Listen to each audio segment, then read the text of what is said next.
tema da aula de hoje.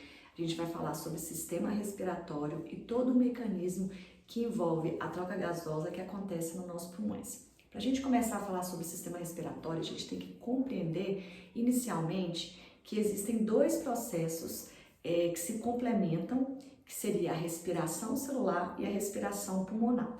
Quando a gente fala em respiração pulmonar, seria essa ação mecânica mesmo que envolve o processo da inspiração e da expiração. Quando eu falo em sala de aula sobre a inspiração, muitos alunos entendem que quando a gente inspira, que esse ar entra dentro do nosso corpo, é somente o oxigênio, que é o que a gente utiliza na nossa respiração aeróbica, ele vai entrar. Mas não, qualquer ar que tiver aqui, qualquer tipo de gás presente nesse ar que tiver no ambiente, ele vai entrar no seu sistema respiratório. Nós não conseguimos separar o que é oxigênio, o que é dióxido de carbono, o que é monóxido de carbono ou o que é nitrogênio. Então, essa composição do ar, ela pode variar, dependendo do lugar que você mora, né? Dependendo do que você trabalha, dependendo se você mora no centro urbano. Então, a inalação desses compostos tóxicos, eles podem influenciar também na saúde do nosso sistema respiratório. Uma característica interessante que envolve o processo da inspiração, pessoal, é que o gás nitrogênio, que é o gás mais abundante na atmosfera, a mesma quantidade de gás nitrogênio que entra no nosso corpo, ele é eliminado no processo da expiração. Então, eu falo com os meninos, se a mesma quantidade que entra sai, quer dizer que o nosso corpo não aproveita, né? Então, de que forma o nosso corpo ele vai aproveitar esse gás nitrogênio, que é muito importante para o funcionamento das nossas células, é importante também para o metabolismo celular, não é pelo processo da respiração, já que a mesma quantidade que entra, essa quantidade também sai. Mas vamos lembrar de uma aula passada que eu falei com vocês sobre a fixação do nitrogênio. Então, a gente vai usar esse nitrogênio por meio da alimentação. Então, algumas plantas, chamadas de plantas leguminosas, como o feijão, têm naturalmente nas suas raízes bactérias que são capazes, né, de tirar esse nitrogênio atmosférico e levá-lo para o solo. Então, quando você se alimenta, né, desse feijão, por exemplo, ou de qualquer tipo de planta que foi cultivado nesse solo, você absorve esse nitrogênio. Então, essa é a forma que o nitrogênio ele entra no nosso corpo. Então, não é por meio da respiração. Voltando ao tema da respiração, então, essa ação mecânica de inspirar e expirar, ela faz parte do processo da respiração ativamente, porque eu estou fazendo com que o oxigênio entre no meu corpo e esse oxigênio ele vai ser usado lá na respiração celular. O que é essa respiração celular? É o trabalho das nossas células. Eu costumo falar com os meninos que é o seguinte, a gente tem o nosso alimento, esse alimento ele passa por todo o sistema digestório, as enzimas, a função do estômago, a função do intestino delgado, que o objetivo é quebrar esses alimentos em moléculas menores. Beleza, esse alimento ele passa na corrente sanguínea, porém, quando ele chega nas nossas células, é como se as nossas células não conseguissem aproveitar esse alimento, porque ele ainda é formado por moléculas muito grandes, como por exemplo a glicose. E aí vem um gás, chamado de gás oxigênio, que eu costumo falar que é o gás super-herói. Por que ele é um gás super-herói? Porque ele é capaz de quebrar a glicose. Então, ele vai quebrar a glicose em vários pedacinhos menores. Aonde que acontece isso? Lá nas nossas células. E esse processo recebe o nome de respiração celular. Então, a respiração celular tem um objetivo muito importante no funcionamento do nosso corpo, no funcionamento dos nossos órgãos, que é liberar essa energia. Então, as nossas células terem energia para funcionar, os nossos órgãos executarem as suas funções específicas. Então, essa glicose que chega na célula por meio da corrente sanguínea, ela veio de onde? Ela veio lá do sistema digestório, a partir do que você comeu. E esse oxigênio, ele veio da onde? Esse oxigênio veio lá da respiração pulmonar. Então, como que é essa respiração pulmonar?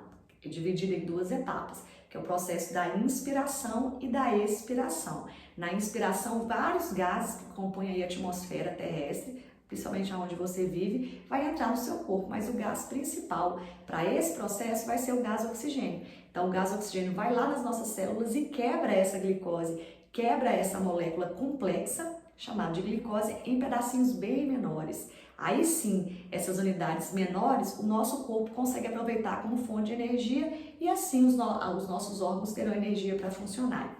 Porém, esse processo, como é uma reação química, né, ele libera produtos. Os reagentes, quem são? Glicose e gás oxigênio. Quais serão os produtos? Produtos é o que vai ser produzido. Então vai ser produzido gás carbônico, ser produzido água e o objetivo principal que é a energia que vai ficar na nossa célula. A água continua no nosso corpo porque todos os processos metabólicos e vitais do nosso corpo ele acontece na presença de água, então é extremamente importante. Porém, esse gás carbônico, gente, ele é tóxico. Gás carbônico ou dióxido de carbono, que é o CO2, ele é tóxico, então ele não pode ficar no nosso corpo. Então, como ele vai ser eliminado? Ele vai ser eliminado pelo processo chamado de expiração. E esse processo a gente faz 24 horas por dia, dormindo, acordado, e você elimina esse gás carbônico que é tóxico e vai para a atmosfera. Então, eu acabei de explicar para vocês a diferença da respiração celular e da respiração pulmonar. São etapas do processo respiratório que se complementam.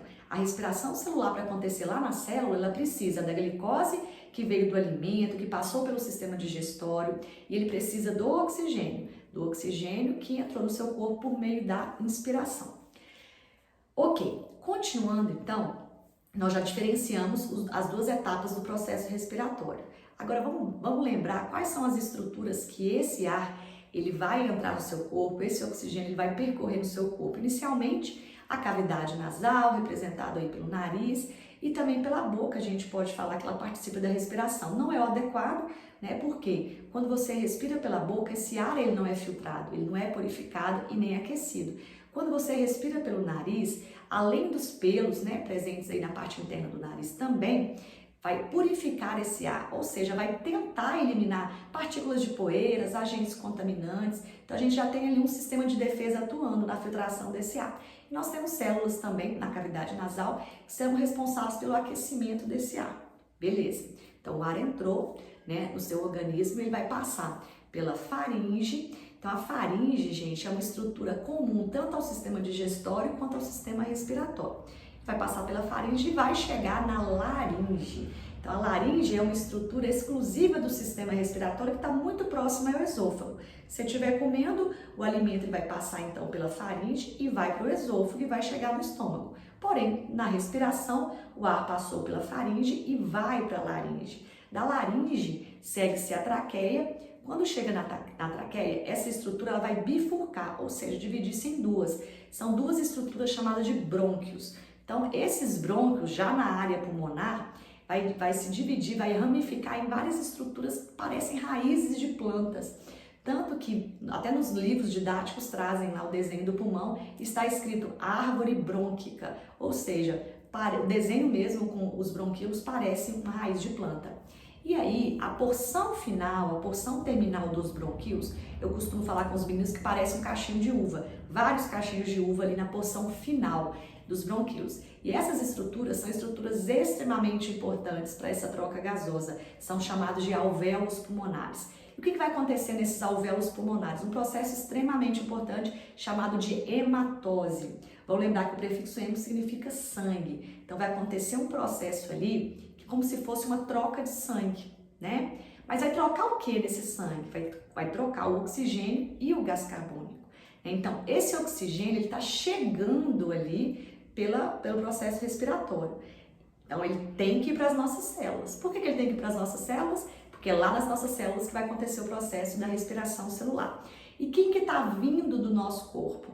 Aonde já aconteceu a respiração celular? É o gás carbônico. Como eu já falei com vocês inicialmente, ele é tóxico, ele não pode ficar no nosso corpo. Então acontece esse processo aqui, olha, uma troca gasosa lá nessas estruturas pequenininhas, nas porções finais dos bronquíolos, chamado de alvéolos pulmonares.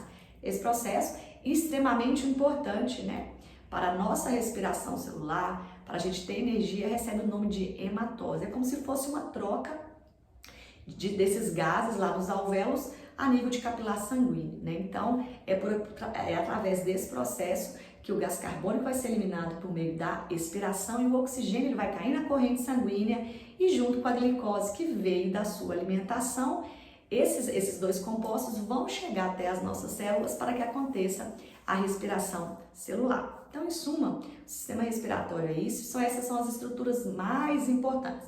Em um próximo vídeo, eu vou falar especificamente das doenças relacionadas ao sistema respiratório. Eu espero que vocês tenham compreendido um pouquinho mais sobre o sistema respiratório. Não esqueça de deixar um like nesse vídeo. Se você ainda não for inscrito, eu te convido a se inscrever no nosso canal e não perder nenhuma aula por aqui. Um beijo grande para vocês, fiquem com Deus e bons estudos. Tchau!